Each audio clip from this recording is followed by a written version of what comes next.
ஸ்ட்ராடல்னா என்ன? நம்ம call option அப்படிங்கிறது மார்க்கெட் மேலே ஏறுறப்போ நம்ம கால் ஆப்ஷனில் ப்ராஃபிட் வருது. இதே மாதிரி மார்க்கெட் இறங்குது அப்படின்னா நம்ம புட் ஆப்ஷன் பை பண்ணுறது மூலியமாக அதில் நமக்கு ப்ராஃபிட் வருது. அப்போ புல்லிஷ் ட்ரெண்ட் அப்படின்னா நம்ம கால் ஆப்ஷனை பை பண்ணணும். பீரிஷ் ட்ரெண்ட் அப்படின்னா நம்ம புட் ஆப்ஷன் பை பண்ணணும். இதுவே மார்க்கெட் வாலட்டிலாக இருந்தால் என்ன பண்ணலாம்? மார்க்கெட் வாலட்டிலாக இருந்தால் ஸ்ட்ராடில் பை எடுக்கிறது மூலியமாக அதில் நமக்கு ப்ராஃபிட் வரும். அப்போ ஸ்ட்ராடில் அப்படிங்கிறது ஒரு call and put option same strike price இருக்கிறத நம்ம என்ன சொல்றோம்? ஸ்ட்ராடில் அப்படின்னு சொல்றோம்.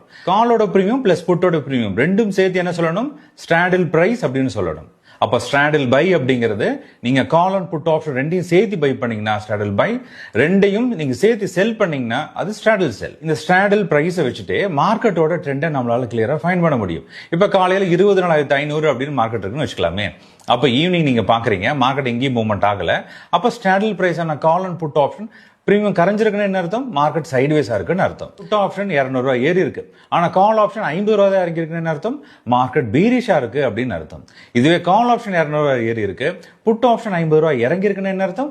மார்க்கெட் புல்லிஷா இருந்திருக்கு அப்படின்னு அர்த்தம். இதுவே ரெண்டுத்தோட பிரீமியம் அதிகமா இருந்ததுன்னா அப்போ மார்க்கெட் வாலட்டலா இருக்குன்னு அர்த்தம். இந்த மாதிரி நம்ம ஸ்ட்ராடில் பிரைஸை வச்சுட்டு நம்மளால ஈஸியா ஃபைண்ட் பண்ண முடியும்.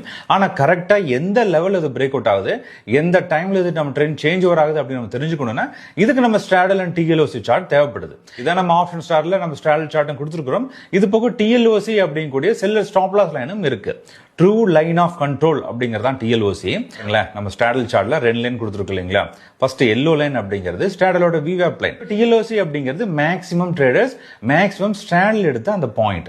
அந்த லைன் பிரேக் டவுன் நமக்கு மார்க்கெட் அக்ரெசிவா மூவ்மெண்ட் இருக்கும். எந்த சைட் மூவ்மெண்ட் இருக்கு அப்படின்னு தெரிஞ்சுக்கிறதுக்கு தான் நமக்கு எம்எஸ்சியும் எஸ்டிஆரும் கொடுத்துருக்கோம். கரெக்ட்டுங்களா?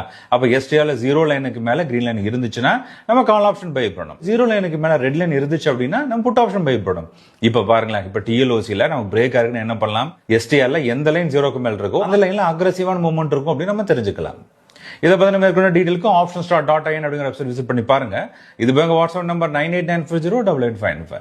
இதுக்கு எம்எஸ்என் மெசேஜ் பண்ணுங்க, நான் உங்களுக்கு டீடைல்ஸ் சென்ட் பண்ணி தரேன்.